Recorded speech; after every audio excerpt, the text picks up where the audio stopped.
Almost 4 hours na tayo nagbabiyahe. Dinayo na namin si Alice Go kasi wala, di na makita dun sa... Naliligaw yata tayo, Rans. Sige, baba ka, Rans. Naliligaw tayo. Nakakita ka na rin sa 7-Eleven na may CR. Wala. Ngayong araw ay samahan nyo kami sa matinding biyahe namin at ibabahagi namin sa inyo ang lahat ng dinanas namin sa biyaheng ito. Good morning. Wow. Ganda ng umaga. Morning sa lahat. So, kita nyo, wala kaming ligo kagabi. Siguro 8 AM na, late na yung gising namin. Sobrang pagod kasi. Ngayon pupunta tayo ng Batilik para Batilik ba? Water District para magkatubig kami dito. Para bago umalis makaligo man lang. Bayaran namin yung tubig namin, may 440 kami bayaran sa tubig. Oh, ang hirap ng ganito. Wala kasi kaming access sa ganito. Para malaman man lang sana namin kung magkano yung bayaran namin.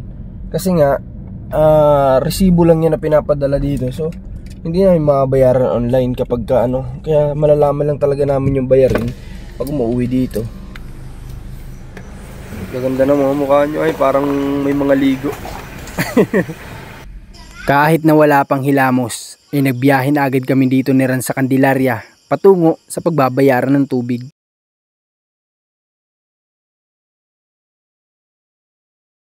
Bayan, buti na lang kahit linggo bukas.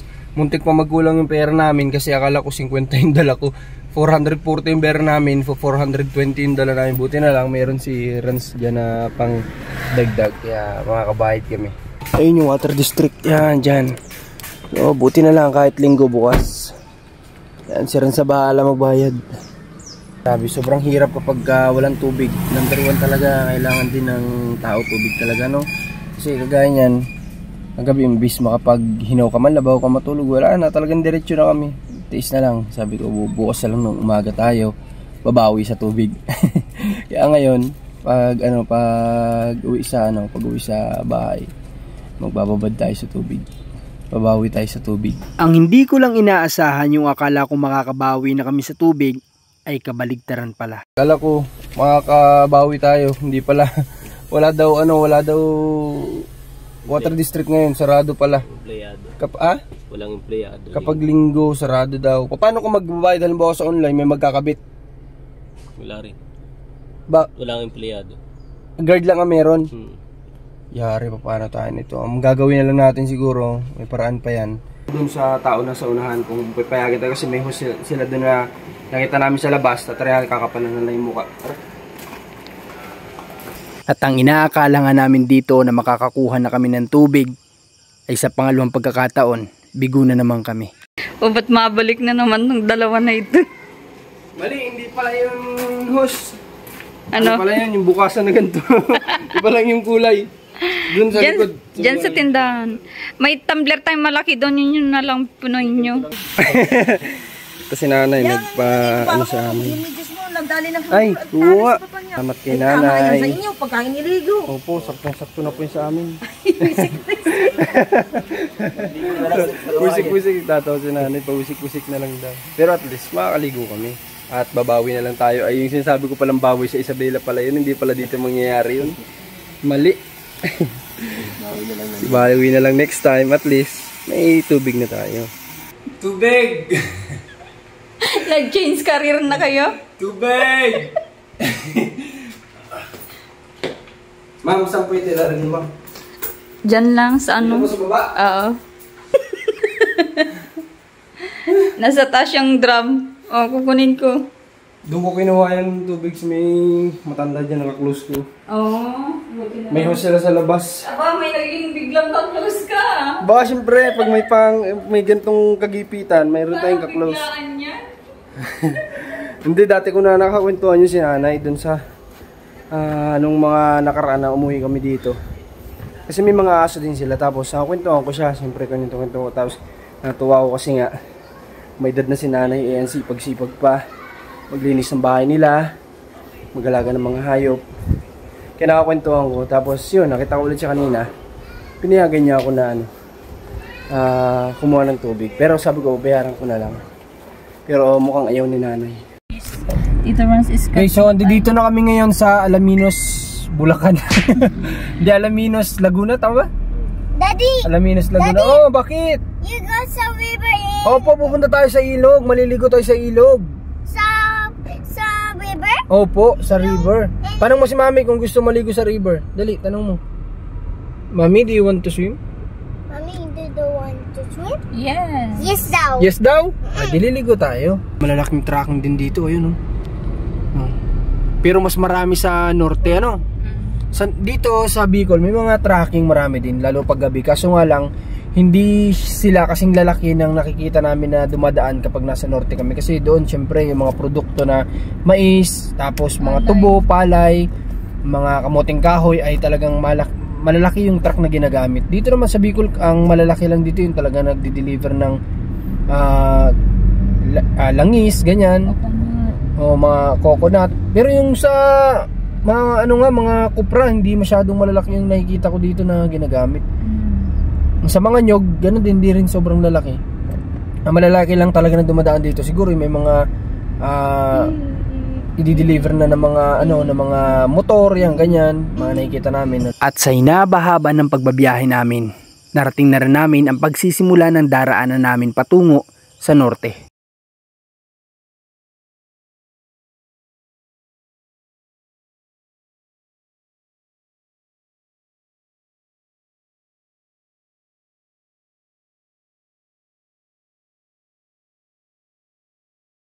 Update po tayo mga kabayan, nandito na kami ngayon sa North Edge.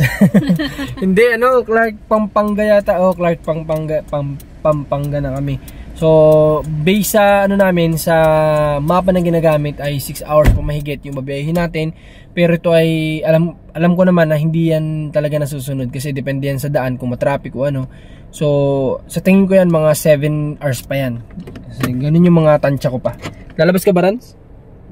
Ha? Labas tayo. Labas muna tayo, magpahinga muna tayo. Tsaka para makapagpahinga yung sasakyan, kasi almost 4 hours na tayo nagbabiyahe, kailangan din ng pahinga.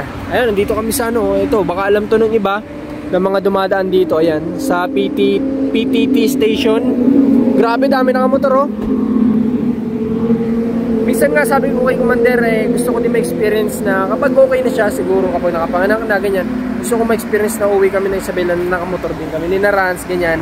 Para na sa ganun ay mas makapag-scout kami doon kasi nga nahihirapan kami mag-scout kasi wala kami service doon.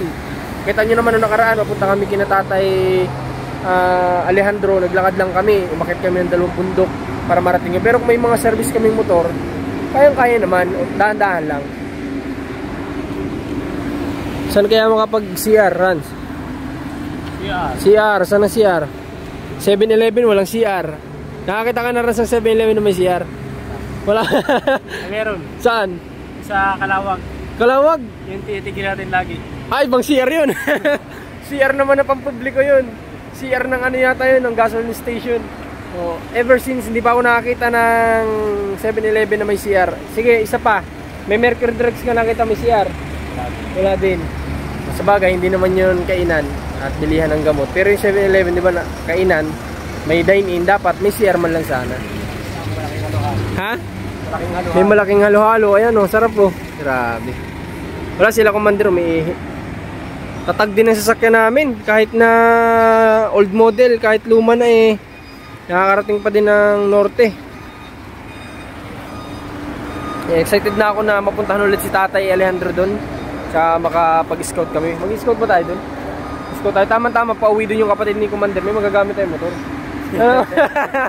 Ano? Ang tanong, papayag kayang gamitin sa mission? Kung alam ko, mababa yun Mababa, pero tingin mo kaya naman. Kaya naman, dahan-dahan lang. Pero naman, kaya naman, ang tanong kung papayag yung may-ari. Yun ang malaking tanong doon. papayag yun. Ha? Papayag. Yun, magandang mangyari kung papayag yung may-ari na magamit yung motor. Kasi nga, parang pauwi yata, sabi ni Commander, uwi daw. Nakita nyo na siya yung nakasama na namin sa mission doon sa Tagkawayan, Quezon, nung namigay kami ng mga bigas. So, uwi daw sana pahiramin tayo ng motorsiklo niya para magamit tayo pag mission doon. Gusto ko talaga mag-scout doon kasi nga madami din akong nakikita na pwedeng matulungan doon. Kaso nga lang, kailangan natin ay service talaga. Kasi kapag lakad, mauubos oras natin kapag lakad, di ba? So ayan, sana may mag-message sa akin sa mga alam dyan na pwede matulungan. Message nyo po kami. Basta around Kawayan yan, papunta na San Mariano. Message nyo po kami mga kabayan. Para nang sa ganun ay makatulong din tayo dyan. Alright, antay lang natin si Commander at makapagpahinga kami dito siguro mga 15 to 30 minutes. Tapos biyahe na naman ulit. Ito kami ngayon 7-Eleven, pili tayo ng tubig. Do you want water, anak? Ha? Do you want water? Do you want juice? How about juice? Ito, kuha tayo ng tubig dito. Ay, mali. Ha, mamaya kuha tayo ng tubig. Ito kay Mami Wilkins. Oh. Ano sa'yo, Rans? Tubig din? Kuha na. Ganyan na lang din sa akin. Hindi, mas kailangan ko yata ng pampalakas Ay, di ko naman na lang din ako isang piraso. Oo. Tapos, pampatanggal ang tok natin dyan. Daddy! What? Daddy, come here, I show you. Okay, what do you want? I want this. Oo. Just wait, anak. Yung kulay pula, yung binibili ko baga. Come here. Alam mo na yun kung ano yun. Come here, Daddy. Bakit? I show you. Ano yun? Come here. Look. Ano yun? What is that? This is Ha? Gummy. Nakita ka na naman ng gami. Ayan, si Rans, bumibili na ng halo-halo. Yung ribbings namin, ituloy na natin yan dyan sa halo-halo. Para matikman naman natin. You want halo? You want ice cream? Ha? You want? Okay. Ayan, si Rans sa kapila na.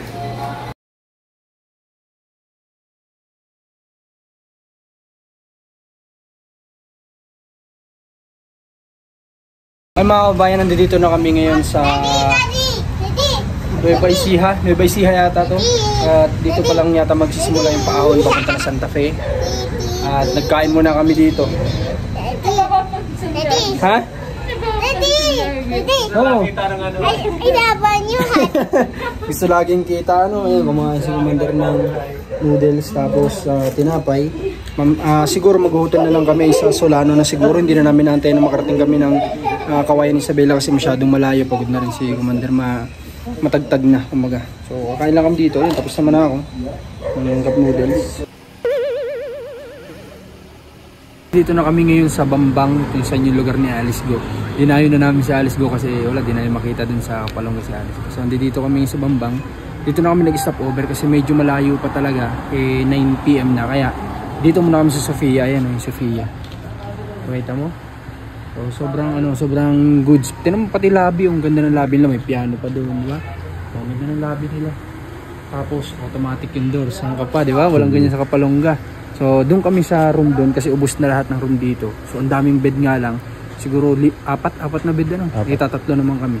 So tapos tatlo. Tapos magkatabi pa kami ni Alma. Dalawa lang bed lang yung magagamit, may dalawa. Pero wala kasing choice, yun lang yung available. Pero okay na yun kasi pagod na si Commander, kawawa sa biyahe.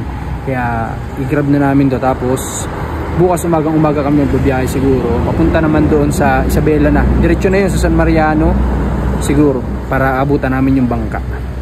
Update na lang tayo mamaya din sa loob ng room para makita nyo din. Kailangan nating ilipat itong sasakyan doon malapit sa room. Kasi kung ito talagang room na to, nasa labas siya. Andito yung hotel na building niya, pero may isa pa sila doong room. Buti na nga lang, nagkataon din na talagang meron pang isa na bakante. Kasi kung wala, mapipilitan kami pumunta sa Solano, 25 minutes pa yun. Pwede siya nang ipapahinga na namin yun, lalo-lalo na may isa kaming buntis. Talagang yung takbo namin ngayon, 9:25 PM na. Talagang yung takbo po namin ng mga bayan, sobrang mabagal talaga. Bukod sa mahina yung mata ko sa gabi, doble bagal pa kasi nga si Commander ay iniingatan kong madaan ako sa luba kasi kumbaga delikado kapag mapadaan sa lubak na medyo malalim tapos magbabounce para kay Commander. Para sa akin delikado, kaya talagang doble ingat. Kaya mas mainam na lang talaga umaga kasi pabor sa akin na umaga pa nagbabiyahe kasi kita ko malayo pa lang, kita ko na yung lubak.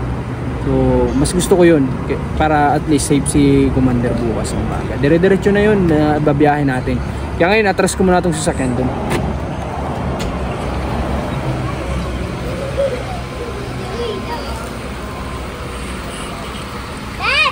So ayan, tingnan natin yung room. Ayan ganda.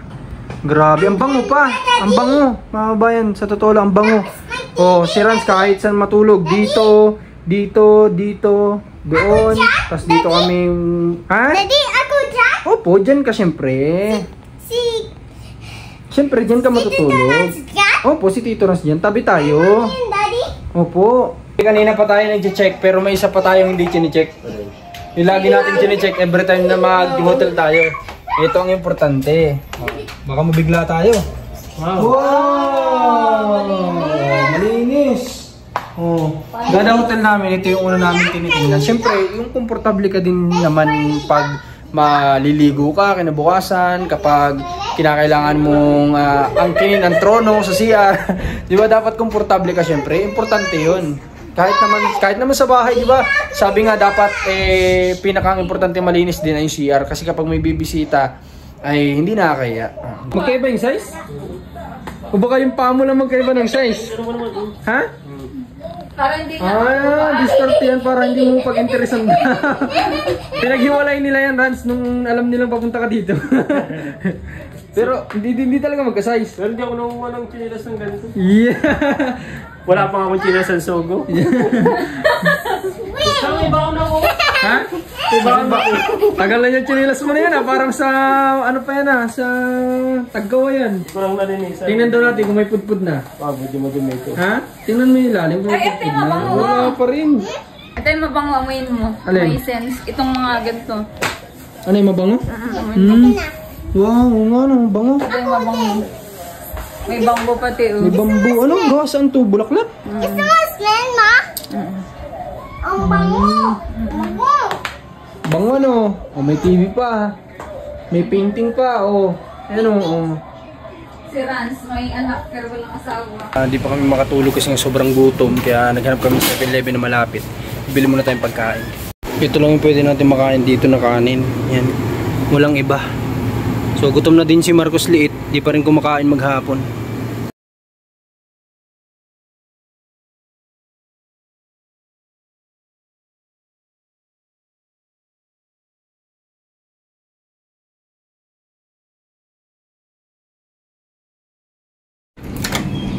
Oy, good morning mga kabayan. Ganda naman ng panahon. Sa awa ng Diyos, nakapagpahinga naman kami ng napakasarap na pahinga talaga. At ngayon, ayan, nag-ready na nga ulit kami para sa pagbiyahe na naman natin. Kasi siguro may mga 2 oras pa tayo magbiyahe ngayon. Hindi ko masigurado kung 2 o 3 pa. Pero at least, araw na. Hindi na maiiwasan ko na lahat ng lubak. Hindi naman bubugbog si Commander sa biyahe po natin. Naniniwala po ba kayo na nagsisimula ang lahat ng gagawin natin sa buong maghapon ay sa paggising natin? Kasi imagine nyo, halimbawa na lang tayo yung tao na simpleng tao lang. Tapos gigising tayo ng alas 12 na dapat ang gising natin ay mga 6 or 7 na dapat ang dami nating nagawa ng mga oras na yun na sa paggising natin ng alas 12 ang dami nating kumbaga naging lapse na hindi natin nagawa. Kaya talagang lahat nagsisimula ay sa paggising natin sa umaga. Kaya nga minsan kahit puyat ka, pag alam mo may gagawin kang importante, kinakailangan mo gumising ng maaga kasi nga doon magsisimula yung ano mo, yung araw mo sa gagawin mo sa paggising mo. Tsaka sabi nga sa paggising mo sa umaga mga kabayan, ano ba yung unang-una nating hinahawakan? Kapag cellphone ang una nating hinahawakan, sabi daw ay iwasan natin. No, kasi kapag alam niyo naman tayo, kapag nakahawak tayo ng cellphone tapos nanood tayo dyan, dire-diretso na yan. Hindi natin namamalayan, 2 oras na yung nasayang natin. Huwag muna natin hawakan daw yung cellphone at mag-almusal muna tayo hanggang sa pag may laman na dyan natin makaisip na tayo ng mga bagay na pwede natin gawin na may kabuluhan. Yun daw yun. So yun, napakinggan ko lang din naman sa social media. At sa tingin ko, totoo talaga. Which is totoo talaga. Huwag muna natin hawakan ang cellphone natin. Huwag muna tayong mag-check ng ano bang news ngayon. Kasi may stress lang tayo dyan. Kapag may problema sa Pilipinas, madadamay po tayo dyan. Kaya dapat, anong gagawin natin ay kumain ng almusalan. Yun naman talaga dapat. At para mas makapag-isip tayo, may laman na yung tiyan natin. Mas makapag-isip na tayo ng maganda, di ba? So, yun lang naman. Yun ay sinishare ko lang yung mga napapakinggan ko na tingin kong tama naman talaga. Okay, tingin ko ready na sila at pumunta na din tayo. Talaga namang si Rans kanina sabi ko siya yung gumising sa amin pero siya pa yung na-late ng gising kanina. Pero okay lang at siguro napuyat, nanonood pa kasi kagabi. At sa hinaba-haba ng biyahe at pagod namin, narating din namin ang kagandahan ng Isabela.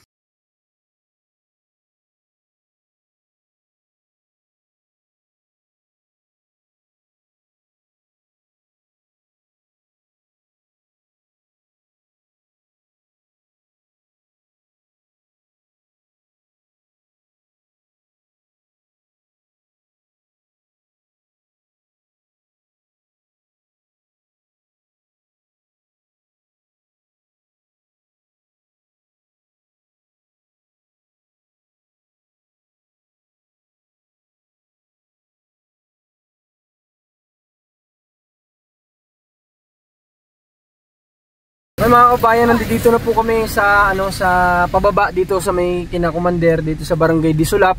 At ito na nga yung kinakailangan nating itawid itong sasakyan natin sa ilog. Siyempre sana medyo maliit yung ilog ngayon kasi pagkakasabi kanina ng mama ni Commander ay maulan daw dito kanina. Pero sa nakikita maliit ba yan? Yung ganyan? Sakto lang ano? Kumbaga hindi naman siya kasing laki kagaya ng mga na-experience namin dati nung umuwi kami dito. O saan dinadaan? Dito o dito? Dito parang, pa din yan. Oh. Parang mas dinadaanan na dun. Oh, parang mas dinadaanan na dun oh. Hala, hindi na natin alam ang dadaanan natin dito sa tagal natin di nakarating dito. Ano kaya? Dalawa na yung daan dito. Pero hindi natin alam, hindi natin sigurado kung saan. Kasi dito parang hindi na dinadaanan. Naliligaw yata tayo, Rans. Sige, baba ka, Rans. Naliligaw tayo.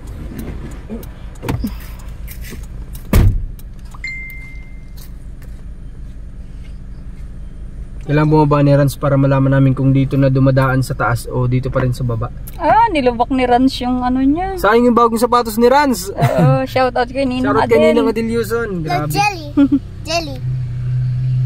No jelly. Wala bang tao dyan para matanong? Ayun sana oh. Para malaman natin. Seriously. Okay, sige. Ganito na lang, update na lang tayo ulit pag nandun na tayo sa baba. Pero, paano natin malaman yung ano ni Rans? Tignan nga niya muna. Hindi, wala kasing charge yung radyo natin. Sayang. May radyo kami kaso, wala siya ngayong charge. Lobat. What? Rans, saan? Rans! Sana dito na lang si Rans nagtanong. Ako magtatanong. Naka-neutral lang yata yan, babe. Baka... Tay! Ay, saan po dumadaan? Dito pa rin. Dito pa rin? Okay. Positive. Nagbaba pa si Rans. Okay na, dito pa din daw. Ayos, dito pa din. Kasi yung tulay dito kina Commander, ginagawa pa din po ito mga kabayan. Ito kumbaga matagal na panahon talagang nagtiis dito ang mga tao ng ganito. Kasi nga, wala silang tulay. Yung ibang barangay may mga tulay. Sila lang yung bukod tangi ditong talagang wala. Pero sa awa ng Diyos ngayon, kumbaga napunduhan na ito at utay-utay na ginagawa. Pero parang sa tingin ko, parang ganito din ito nung dumating tayo dito. Walang nabago. Ilang poste pa lang. Mas mauuna pa po dito mga kabayan yung ginagawa sa Kapalongga na bagong tulay. Kasi doon focus din sila sa ikagaganda ng ng kalsada, ng bayan. Transpo. Oo, ng transpo. Grabe. Ito madulas. Tignan mo yung, pakita mo yung kalsada. Baba muna kaya kami ni Kian. Oh, babe. Baba kami ni Kian, babe. Ha? Baba kami. Hindi yan. Baka ang iniisip ko lang baka lumapat yung ilalim. Kaya nga. Kasi medyo may malalaking bato dito. Dito baka lumapat. Rans! Rans! Kaya mo to alisin? Kaya mo alisin yan? May malaki kasing bato, baka sumayad yung ilalim ng natin ng sasakyan. Kaya mong buhatin yan? Oo? Lalapat kasi yan, sigurado ako. Kasi hindi naman to pang ano natin. Ay kaya? Kaya pala ni Rans. Ay, Diyos ko po.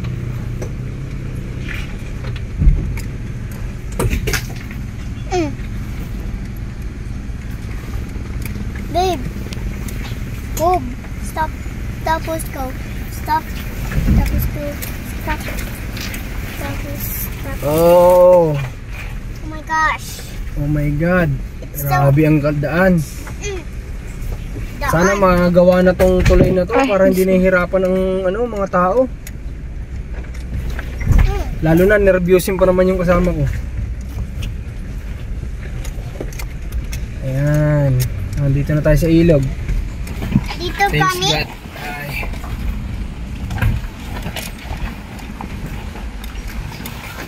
Thank you, Lord. Mababa tayo ng maayos. Okay, antay na lang tayo ng bangka dito. Dito tayo sa gilid. Yan. Okay. Peace na. Kailangan lang namin mag-antay dito na mapuno yung bangka na sasakyan kasi nga dapat kumbaga puno talaga yung bago tumawid dun sa kabila. Nakita nyo naman to sa mga vlog na natin dati na kailangan tatawid tayo dun sa kabila na yun. Kung saan may mga nag-aantay din naman papunta naman dito. So yun. Dito may sana may sapa dito. Ay yung ilog dito. Pwedeng tumawid dyan. Kaso nga lang yung sasakyan natin medyo mababa siya kaya hindi siya pwede. Kailangan mataas mga pick up ganyan. Pwede dito.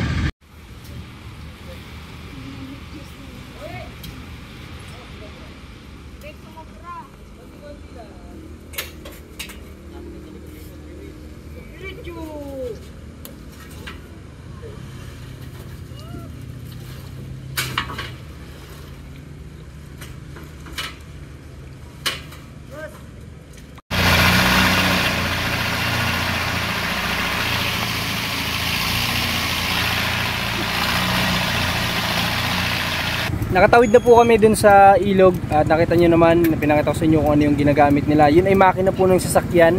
Hindi ko na alam kung ano yung sasakyan yung gamit dun, pero for sure sasakyan yung gamit nilang makina dun. So tara, diretsyon tayo kina Commander. Nasaan na si Rans? Nagpaiwan na. Nagpaiwan na. Tara, ayan makita nyo ito, ano talaga siya, batuhan, ayun rough talaga siya. Daddy? Opo, let's go na. Wee! Ayan, rough road talaga to. Pero sa una-unahan naman yan, may semento na din.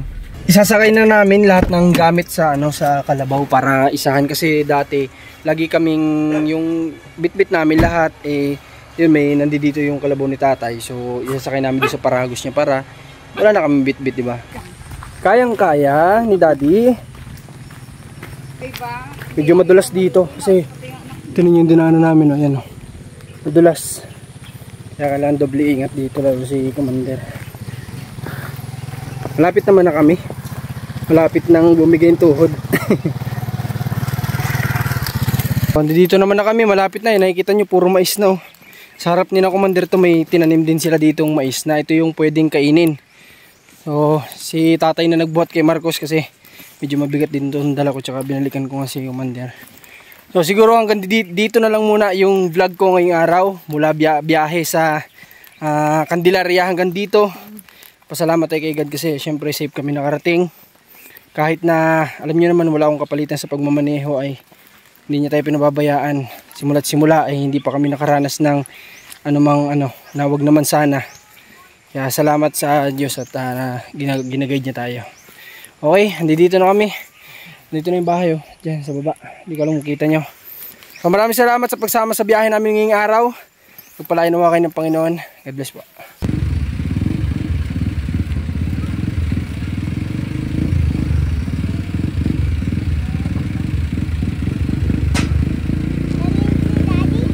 Galing si Daddy. Yehey.